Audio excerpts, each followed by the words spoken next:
우리 성도님들을 보니까 참 감개무량합니다. 또 참 무교동 때부터 이렇게 다니신 분들도 계시고, 또 이제 종로 육화 시대에 오셔서 이렇게 다니시던 분들 보니까 이제 새로운 얼굴도 참 많이 계신 것 같습니다. 그래서 존경하고도 사랑하는 우리 한기채 목사님 목회 이렇게 훌륭하게 잘하시는데, 사실 제가 말씀을 안 드려도 여러분들이 너무 잘 알고 있는 사실을 오늘 말씀을 드리는 것 같습니다. 그런데 저는 참 우리 중앙교회에 사랑의 빚을 정말 많이 졌습니다.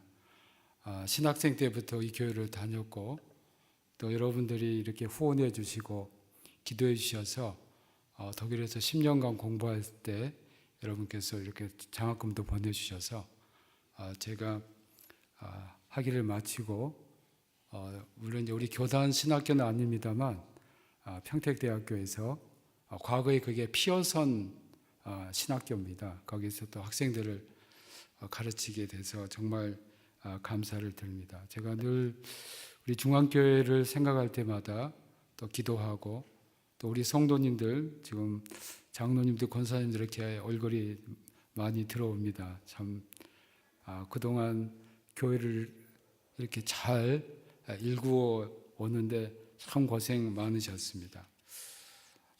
저는 지금도 그 상곡기도원에서 신학생 때 우리 학생들과 같이 기도했던 것이 참 잊혀지지 않습니다.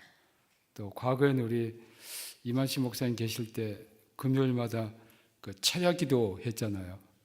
그때 차려기도, 그때는 정말 지금 식으로 말하면 좀 무식하게 신앙생활 했을까요?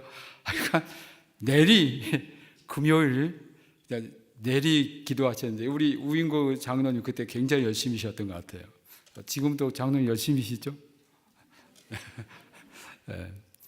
또 정말 그때는 열심히들 신앙생활 하셨는데, 여러분들의 그 뜨거운 열정이 지금도 우리 성결교회 그 모교회에서 살아있다라고 생각합니다. 저한테 1시간을 부탁하셨는데 1시간 안 해도 더 줘. 여러분들이 좀 빨리 끝내기를 바라실 것 같습니다. 저는 이제 한기채 목사님께서 이 제목을 주셨는데, 기도하면서 어떤 것이 가장 우리에게 맞는 걸까라고 생각을 해보았습니다. 그래서 성경 본문 오늘 사도행전 1장 8절이 우리 중앙교회의 영적인 DNA를 구성하는 가장 중요한 그 근본이 아닌가라고 생각이 됩니다.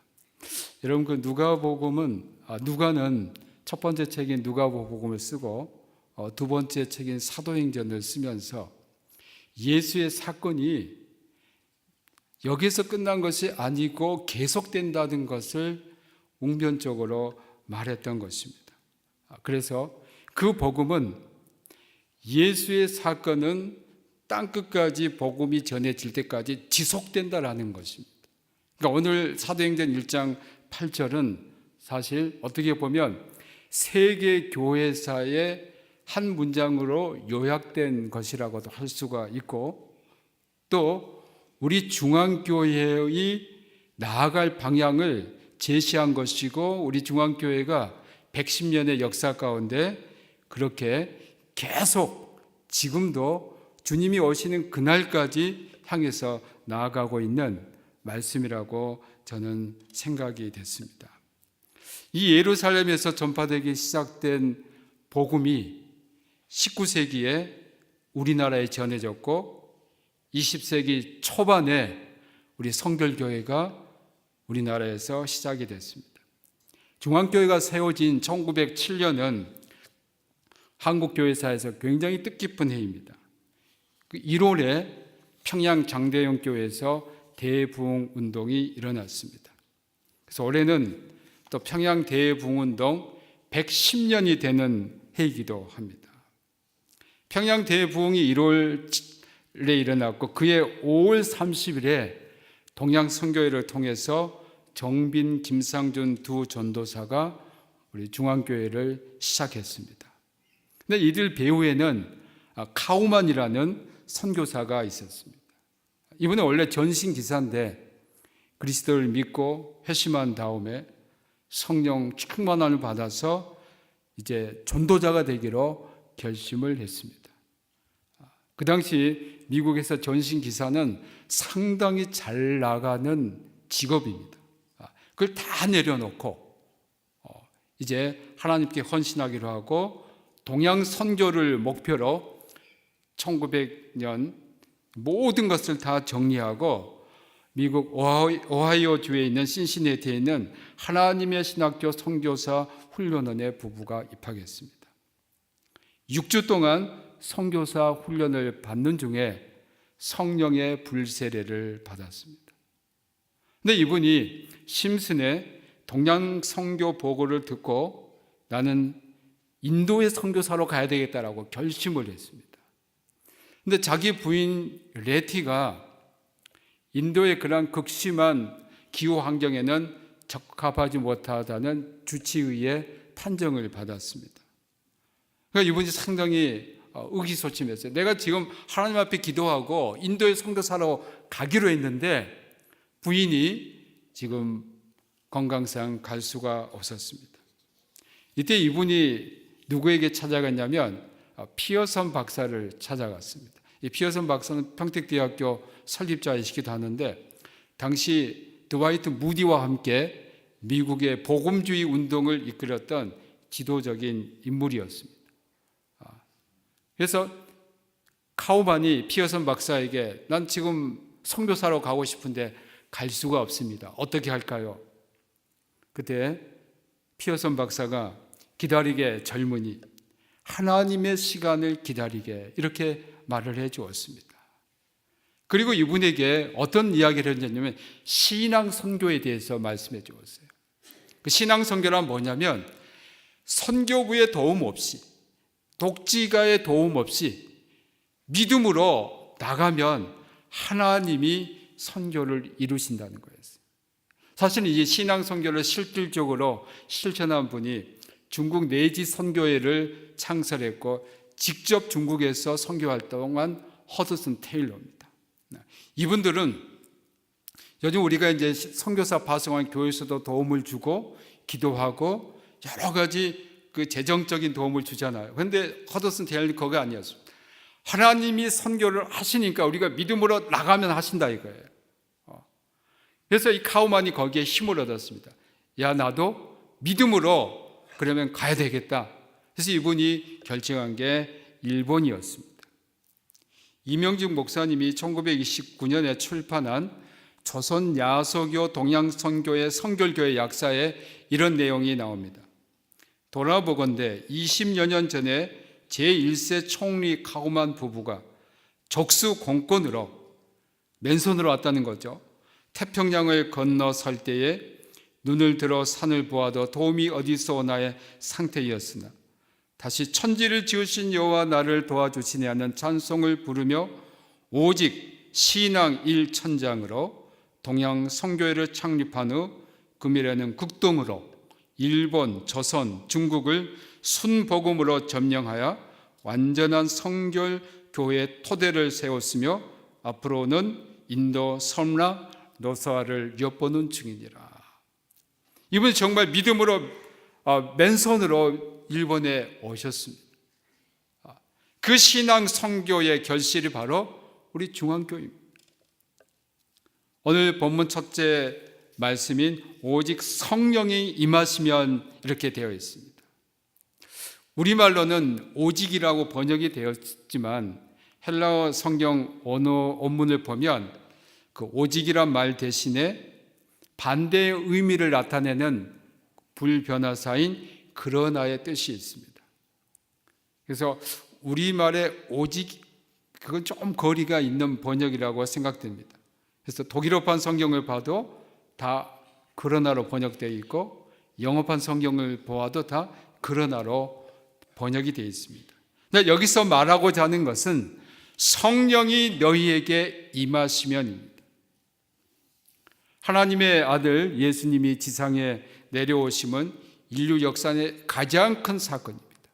그래서 우리가 서력 기원을 쓰고 있을 때 AD 또 BC를 쓰고 있습니다. 우리 학생들 제일 싫어하는 D 학점부터 좋아하는 A 학점까지 예수님이 다 차지하고 계십니다. 예수님은 요한복음 14장 26절에서 보혜사 성령이 오실 것이라고 말씀하셨고, 예수님 승천하신 후에 하나님의 영이신 성령이 내려오셨습니다. 여러분, 교회가 지금 어떻게 되어 있냐면 구약은 성막입니다. 도저히 우리 인간이 함부로 접할 수 없는 곳입니다. 그런데 성령이 내려오심으로 그 성령이 이제는 어디에까지 내려오셨냐면 우리 마음 안에 내려오시게 됐어요. 우리 몸이 이제 성전이 되어서 살 수 있게 됐습니다. 성령이 지상에 내려온 이 사건이 바로 오늘 우리 성결교회 모교인 중앙교회가 태동하게 된 가장 중요한 그 영적인 인자가 되는 겁니다.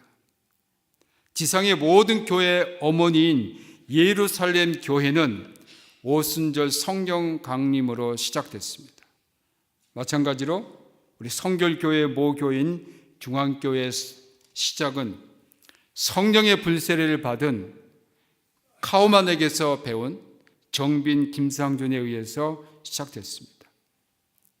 제가 우리 교회의 그 창립일을 1907년 달력을 보면서 보았습니다. 1907년에 성령 강림절은 5월 19일입니다.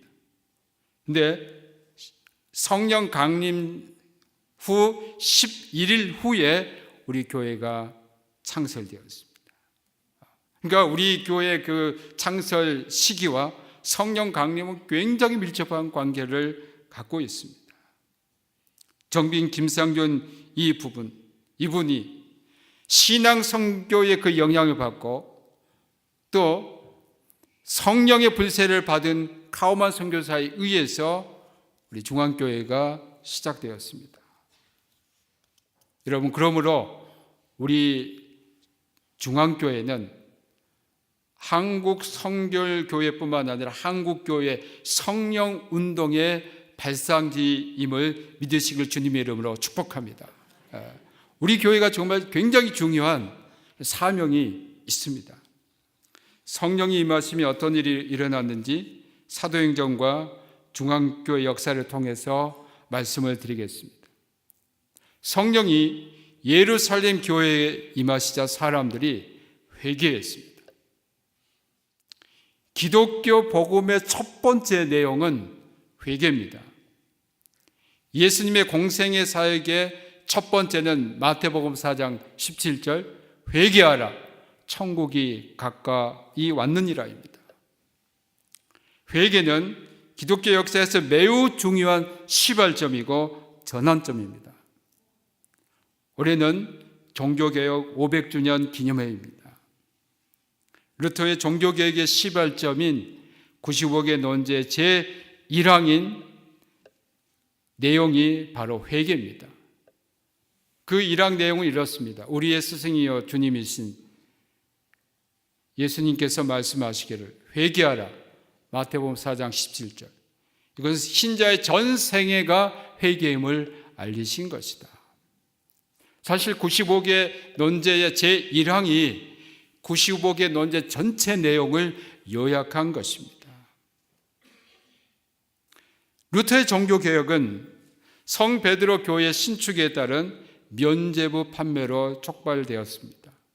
여러분, 우리가 이제 면죄부로 알고 있는데 어떻게 보면 번역이 참 잘못됐습니다. 왜냐하면 면죄부하면 죄를 탕감받는 거잖아요. 사실 죄를 탕감받는 것이 아니고 벌을 받지 않는 겁니다. 그것은 가톨릭의 고해성사와 연결이 되어 있습니다.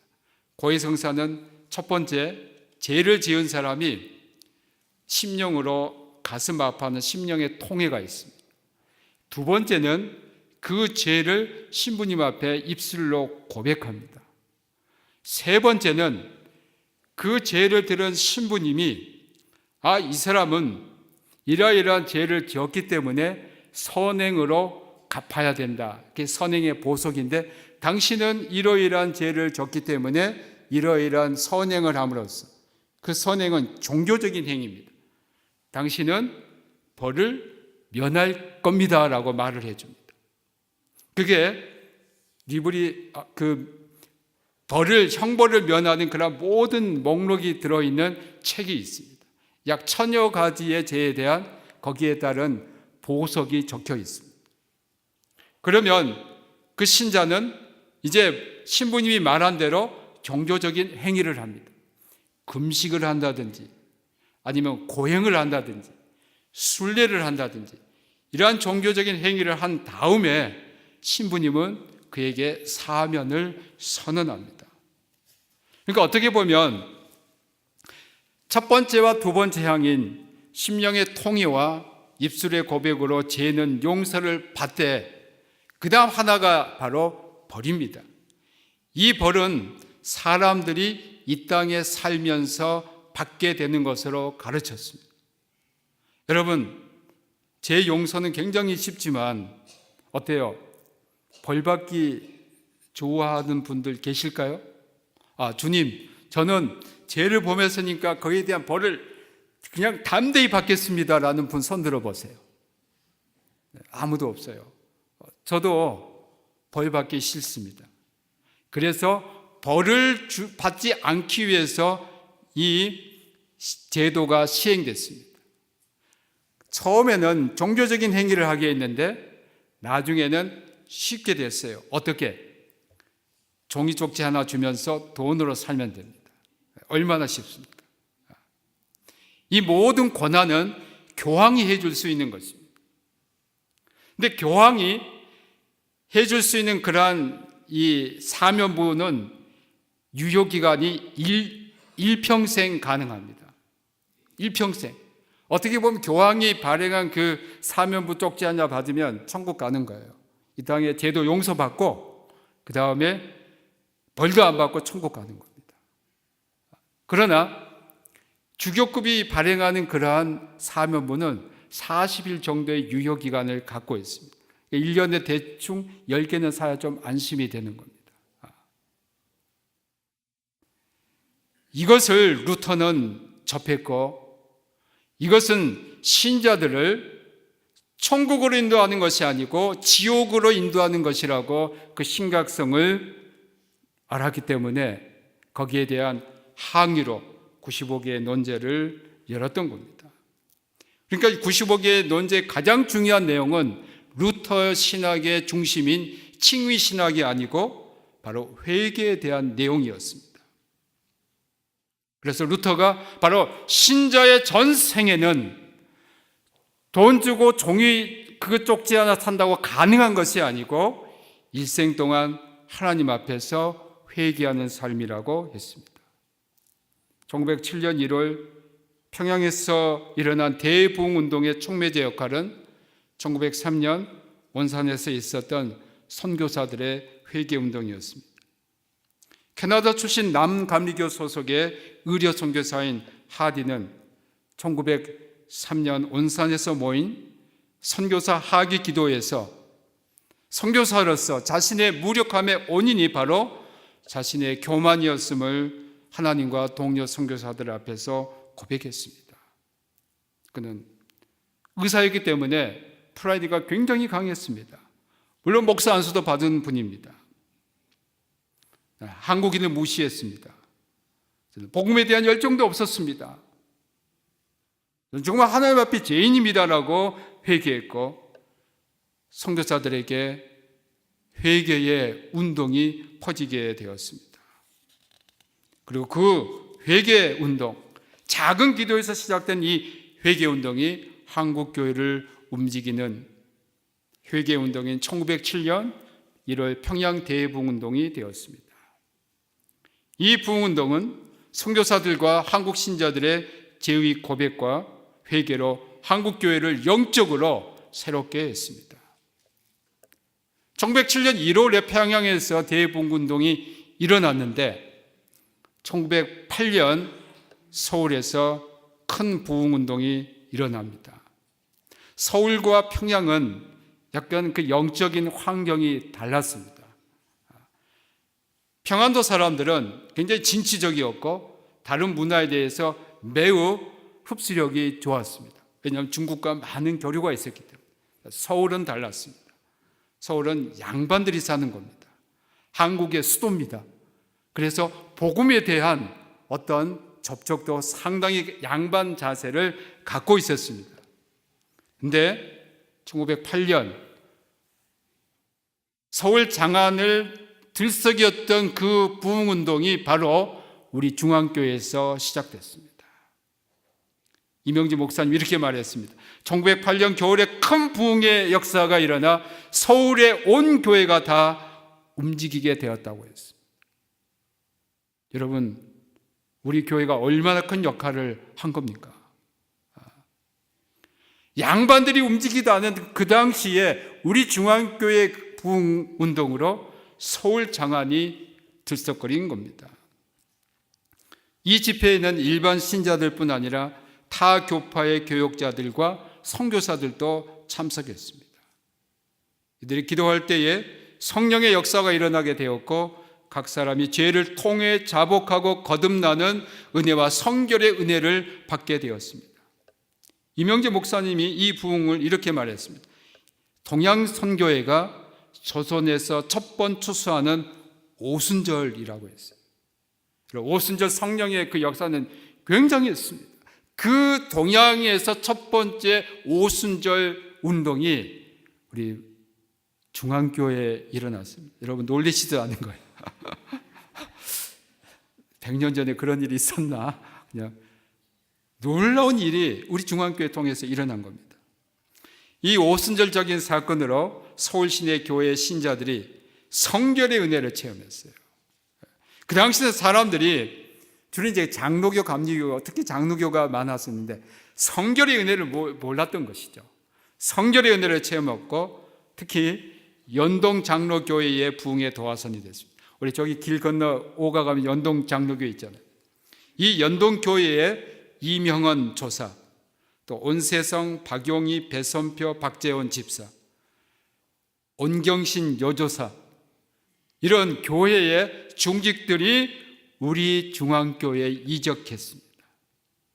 여러분 나중에 이명헌 조사는 우리 한국성결교회 아주 훌륭한 목사님 되셨고 배선표 목사님, 이명헌 목사님 다 우리 중앙교회의 담임 목회자가 되셨습니다. 배선표 목사님은 그 배장로님 아버님이시죠. 이러한 그 놀라운 역사가 우리 중앙교회에서 시작된 겁니다.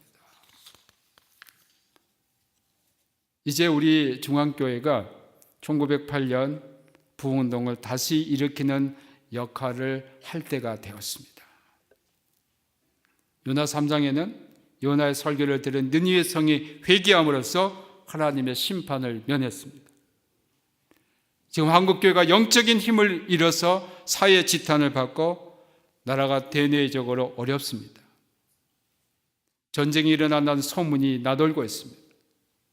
새로운 대통령이 선출해야 하는 이때에 우리 중앙교회가 100여 년 전에 서울 부흥운동의 주역이 됐고 원상지가 됐던 것처럼 우리 중앙교회에서 다시 한번 이 대부흥운동이 일어나길 주님의 이름으로 축복합니다.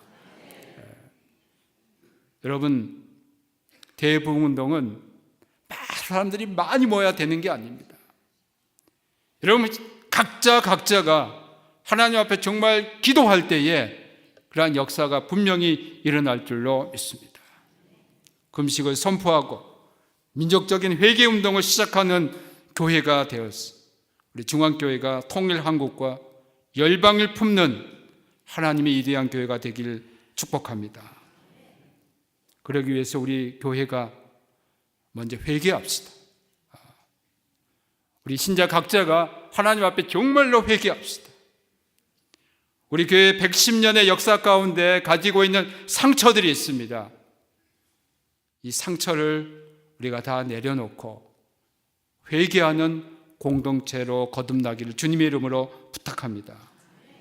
두 번째 오늘 본문의 내용은 권능을 받고 예루살렘과 온 유대와 사마리아와 땅끝까지 이르러 내 증인이 되리라입니다. 여기서 증인이라는 헬라어 마르투스는 순교자라는 뜻도 있습니다. 이 마르투스라는 증인은 동사 마르투레오에서 온 것으로 증언하다, 고백하다는 뜻입니다. 우리가 복음의 증인이 된다는 것은 우리가 본 사실, 체험한 사실, 알고 있는 그 사실을 그대로 말하는 겁니다. 사실 이 마르투스라는 것은 원래는 법적인 용어였습니다. 법정에서는 사람들이 거짓말하면 안 됩니다. 그대로 사실을 말해야 합니다. 사랑하는 우리 성도 여러분, 우리 중앙교회 교인들은, 성도님들은 그리스도의 복음의 증인, 그리고 궁극적으로는 순교의 각오를 하는 증인이 되시길 주님의 이름으로 축복합니다. 그 결단이 우리에게 있어야 됩니다. 성령이 임하시면 성령님께서 주시는 권능, 능력을 받게 되어 있습니다. 이것이 바로 교회의 힘이다라고 믿습니다. 우리 교회의 힘은 교회가 가진 재산, 인적인 자산, 사회에 대한 영향력이 아니고 성령님으로부터 받은 권능입니다. 루터의 95개 논제에 이런 내용이 있습니다. 교회의 보화라는 내용입니다. 루터는 교회의 보화는 무엇인가? 성인들의 잉여 공로가 아니고 우리 주님으로부터 받은 복음이 바로 교회의 보화입니다라고 말했습니다. 사랑하는 우리 성도 여러분, 우리의 힘은 바로 성령님입니다. 우리 교회의 가장 큰 보화는 우리가 신앙의 선배로부터 물려받은, 성령으로부터 받은 복음입니다. 권능을 받은 신자들은 예수 그리스도의 증인이 되었습니다. 이게 바로 증인이 되는, 예수 그리스도를 위해서 순교하고자 하는 그러한 결단을 하는 그러한 증인, 이게 바로 중앙교회의 영적인 DNA입니다. 이 권능이 하나는 복음 전도와 또 하나는 봉사의 증인으로 나타났습니다. 중앙교회는 처음부터 전도하는 교회였습니다. 정빈과 김상준은 교파의식을 갖지 않고 일본에서 공부하고 실습한 전도 방식에 따라서 한 사람은 장등을 들고 한 사람은 북을 치며 황토연, 지금의 광화문 거리에 가서 믿기만 하고 찬미를 부르며 전도하고 결신자들을 인근교회로 인도했습니다. 제가 오늘 우리 한기채 목사님과 말씀을 나누는 가운데 한기채 목사님이 영적인 해안이 있다라고 생각이 됐습니다. 그 등잔을 보여주시더라고요. 중앙교회. 이게 처음에 전도하시던 분들이 그 장등 가지고, 그 당시 전기가 없을 때입니다. 장등 가지고 다니면서 복음 전도한 거예요. 그 호롱불 등잔, 이것도 우리 중앙교회 굉장히 좋은 매치가 된다라고 생각합니다. 불을 비치는, 복음의 불을 비치는, 이 어두운 조선 땅에 복음의 불을 붙이기 위해서 그분들이 장등을 들고 믿기만 하고 찬미를 불렀습니다. 서울 한복판에서, 지금 광화문 사거리에서 그랬습니다. 이런 전도 방법은 신자 불신자들로부터 많은 오해를 받았습니다. 야, 왜 복음을 전하는데 왜 하필 저런 방법으로 해? 무식한 방법, 시대에 뒤떨어진 방법, 사람들이 다 비난을 했습니다. 그러나 정빈 김상준 그분은 영혼을 구원하면은 개 가죽이라도 물었을 경우에는 그것이라도 사양치 아니하겠다는 마음으로 오직 구정열에 불타 있었습니다. 그래서 이들의 전도 방법을 이명진 목사님은 온색적이다라고 했습니다. 또 이명진 목사는 이것을 가리켜 매우 단순하고도 기발했다라고 말했습니다. 밤에 길거리에서 등을 들고 나팔 불고 북을 치고 찬송을 부르면 사람들이 모여들었습니다. 그래서 사람들에게 복음을 전하고 그들을 이제 행렬을 지어 복음 전도관으로 돌아가서 우리 처음에 성결교회는 복음 전도관이라는 이름으로 시작이 됐습니다. 낮에는 지난밤에 결심한 사람을 신방하고 개인 전도를 했습니다. 이런 전도 방법은 당시 양반적인 성향이 강했던 서울에서는 비웃음의 대상이었지만 복음 전도가는 일반 대중들을 상대로 복음을 전했고 사실 이 전도 방법이 상당한 효과를 거두었습니다.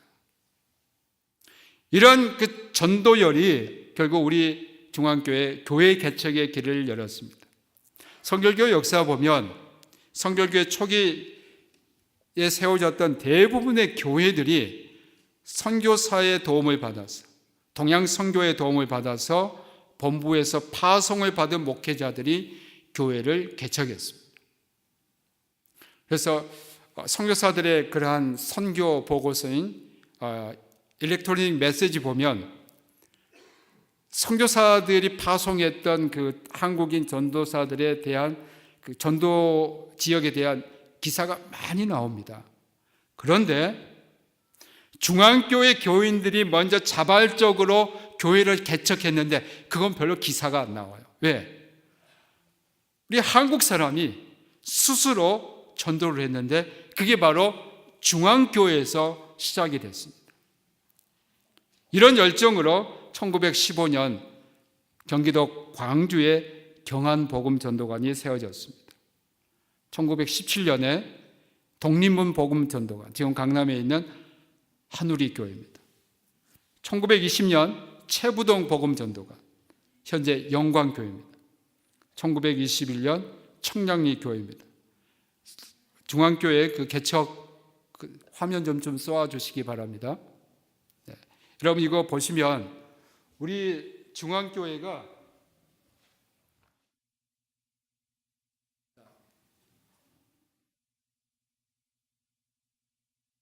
이제가 좀 잘 안 되네요. 자, 이게 서울이죠. 서울인데 어떻게 보면 우리 중앙교회가 예루살렘입니다. 예루살렘에서 이제 우리 한국은 유대 땅이라 할 수 있고 사마리아 땅이라 할 수 있습니다. 오른쪽은 서울, 왼쪽 경기도, 그 외에 충청도, 전라도, 그리고 경상도, 제주도에 이르기까지 우리 중앙교회가 교회를 이렇게 많이 개척을 했습니다. 110년 동안 몇 개 한 줄 아십니까? 58개. 1년 한 8개월마다 하나씩 개척을 했습니다. 아마 온 교파를 떠나서 초교파적으로 이렇게 많이 개척한 교회가 드물 겁니다. 우리 성결교회에서는 단연 최고 개척을 했습니다. 여러분 정말 하나님께 감사하시기 바랍니다. 이건 뭐냐면 여러분이 살아있다는 거예요. 고여있는 물은 썩어서 사람들이 쓸 수 없어요. 그런데 우리 중앙교회는 영적으로 흐르는 물이 있었어요. 어디로 흘렸습니까? 전국적으로 흘렸습니다. 제주도, 전라도, 충청도, 경상도, 물론 이제 서울 경기 지역이 많지만 이렇게 많은 교회가 개척이 되었고 지금 이 교회들이 얼마나 지금 성장하고 있습니다. 우리 중앙교회는 어머니 교회로서의 그 사명을 다했습니다. 앞으로도 주님이 오시는 그날까지 이 사명 감당하시길 주님의 이름으로 축복합니다. 지금 우리나라의 전국에 신도시들 많이 세우고 있습니다. 제가 지금 평택에 사는데 평택은 지금 전국에서 가장 건설 붐이 많습니다. 미 팔고 내려오죠. 삼성, LG, 삼성이 세계에서 가장 큰 단지를 짓고 있습니다. 근데 참 안타까운 것은 장로교 벌써 종교부지 사가지고 하는데 우리 성결교 하나도 없습니다. 평택이 앞으로 100만 도시가 됩니다. 지금 48만입니다. 어마어마하게 지금 도시가 성장하고 있습니다. 저는 거기 살면서 정말 안타까워요. 야, 여기 우리 성결교 하나 있으면 얼마나 좋을까? 여기 우리 성결교회 하나 있으면 얼마나 좋을까? 지금 장로교회들은 얼마나 많이 세운지 몰라요. 우리 중앙교회 성도님들이 기도하시다가 감화를 받으면 평택에 꼭 우리 중앙교회 지교회 하나 세우시기를 주님의 이름으로 부탁합니다. 근데 이러한 전도의 열정은 우리 국내에서만 끝난 것이 아니고, 제가 하나 들어갔죠. 사실 해남에 우리 교회를 세웠는데요, 사실 우리 중앙교회가 사명 다한 겁니다. 왜냐하면 해남이 땅끝이거든요. 그래서 땅끝에도 다 지었어요. 그런데 여기서 끝나지 않고 해에 많은 교회를 개척했습니다. 좀 보여주시기 바랍니다. 해에 우리 교회가 15개국에 교회를 개척했거나 선교사를 파송했습니다.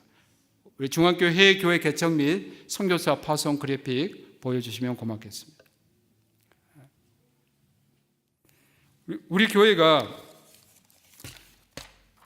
1977년부터 복음을 전파하기 시작해서 지금 보시면 서울에서 비롯된 이 복음이 여러분 아시아, 아프리카, 또 아메리카, 북남 아메리카, 러시아, 유럽 곳곳에 우리 교회가 선교사를 파송했고 교회를 개척했습니다.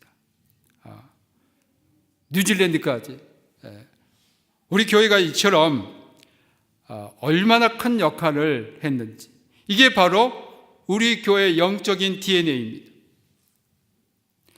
제가 이제 좀 아쉬운 것은 중앙교회가 110년 동안 공식적으로 선교비를 얼마나 지출했는지 그 통계는 제가 못 냈습니다. 왜냐하면 제가 자료가 없기 때문에.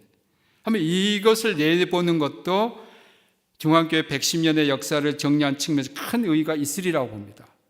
왜냐하면 개인이나 단체나 교회가 재정을 어디에 쓰고 있느냐에 따라서 특성이 나타납니다. 우리 교회가 재정을 과연 선교비에 얼마나 투자했는지, 그래서 우리 교회의 내적 요인이 굉장히 중요한 위치를 차지하고 우리 교회가 가야 할 길이 거기서 정해지는 겁니다.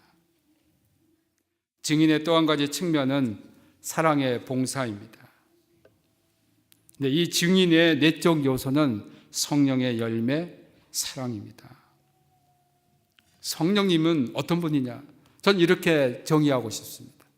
성령님은 죽어가는 영을 살리시는 영이다. 마귀는 어떤 영인가? 살아있는 사람도 죽이는 게 마귀입니다. 우리 중앙교회는 죽어가는 영을 살리는, 생명을 받고 생명을 시효하는 그런 성령으로 충만한 교회인 줄로 믿습니다. 우리 중앙교회는 사랑의 많은 증인들이 있었습니다. 지금도 계실 줄 믿습니다. 어떤 분은 주방에서 평생 봉사하신 권사님이 계십니다. 지금 그분이 안 보이는 것 보니까 돌아가신 걸로 생각이 됩니다.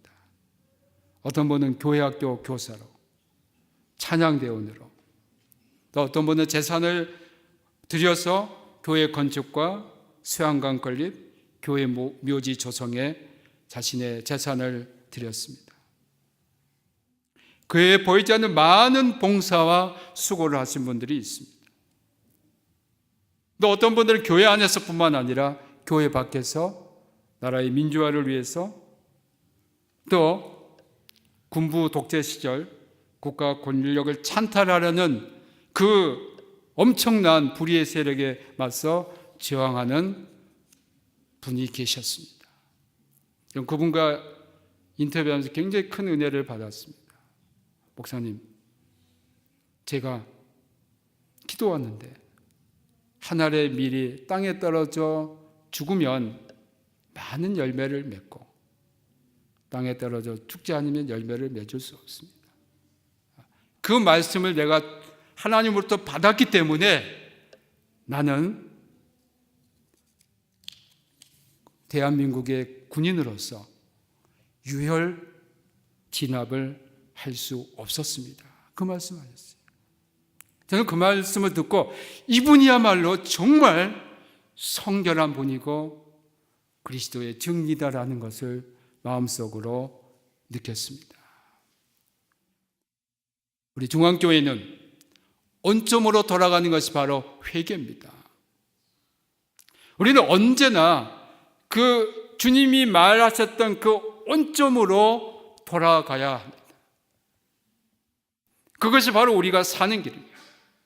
우리 중앙교회가 한국교회를 살리기 위해서는 우리 중앙교회가 원점으로 돌아가서 지금 영적으로 침체해 있는 한국교회를 살리는 하나님의 위대한 성령에 충만한 교회가 되길 주님의 이름으로 축복합니다. 또 하나는 성령의 권능을 받는 증인이라는 이 두 개의 위대한 영적 DNA를 갖고 있습니다. 이 두 가지 영적 DNA가 계속 우리 교회를 통해서 이어가기를 주님의 이름으로 부탁합니다. 우리 주님께서는 계시록 2장 5절에서 에베소 교회를 향해서 이렇게 말씀하셨습니다. 그러므로 어디서 떨어졌는지를 생각하고 회개하여 처음 행위를 가지라. 만일 그리하지 아니하고 회개하지 아니하면 내가 내게 가서 내 촛대를 그 자리에서 옮기리라고 하셨습니다. 기독교 역사에서 보면 주님께서 각 시대에 따라 민족과 교회에 주신 촛대가 있습니다. 16세기에는 독일 게르만 민족에게 교회를 새롭게 하는 촛대를 주셨습니다. 17세기에는 앵글로색슨족에게 청교도 운동을 통해서 교회를 개혁하는 촛대를 주셨습니다. 19세기, 20세기에는 19세기 그 위대한 선교회 그 세기에는 청교도의 후예인 미국에게 촛대를 주셔서 복음의 그러한 능력을 주셨습니다. 저는 우리 중앙교회가 이제 마지막 때 주님의 촛대가 있는 교회가 되기를 주님의 이름으로 축복합니다. 우리가 이 주님의 촛대가 되기 위해서는 주님께서 오시는 그날까지 우리 일생의 과업인 회개와 성령의 능력을 받은 그 증인으로 사는 우리 중앙교회 성도님들 그리고 우리 중앙교회가 되길 주님의 이름으로 축복합니다. 우리 시간 함께 주님 앞에 기도하겠습니다. 통성으로 기도하겠습니다. 주님 앞에 회개합니다. 바로 서겠습니다. 우리 교회가 먼저 바로 서겠습니다. 민족을 가슴에 안고 이 민족의 교회를 가슴에 안고 바로 서는 교회가 되겠습니다. 내가 먼저 회개합니다.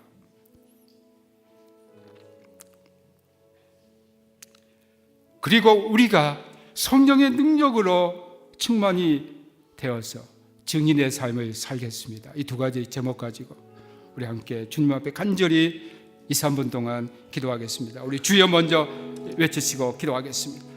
주여! 아버지, 사랑하는 우리 교회,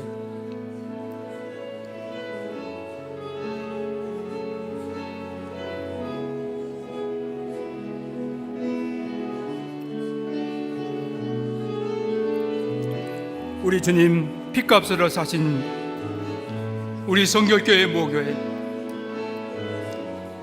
많은 성도들과 목사님들의 눈물의 기도와 아버지 하나님 앞에 헌신했던 이 귀한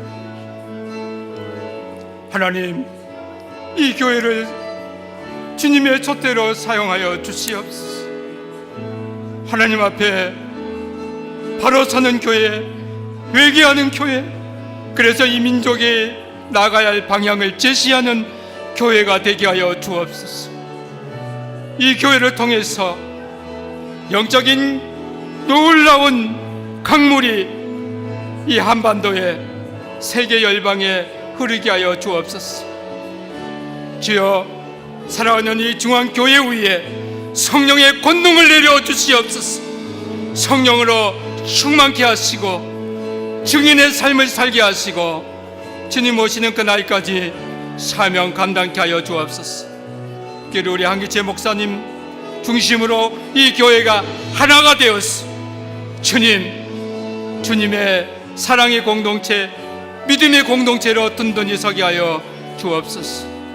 우리 성도들의 주님 삶 가운데 역사하시고 주님 영광 받으시고 오직 주님께서 이 교회를 주의 능력의 팔로 붙드시고 성령으로 충만케 하시고 기름 부으시고 인도해 주옵소서. 우리 주 예수님의 이름으로 기도합니다.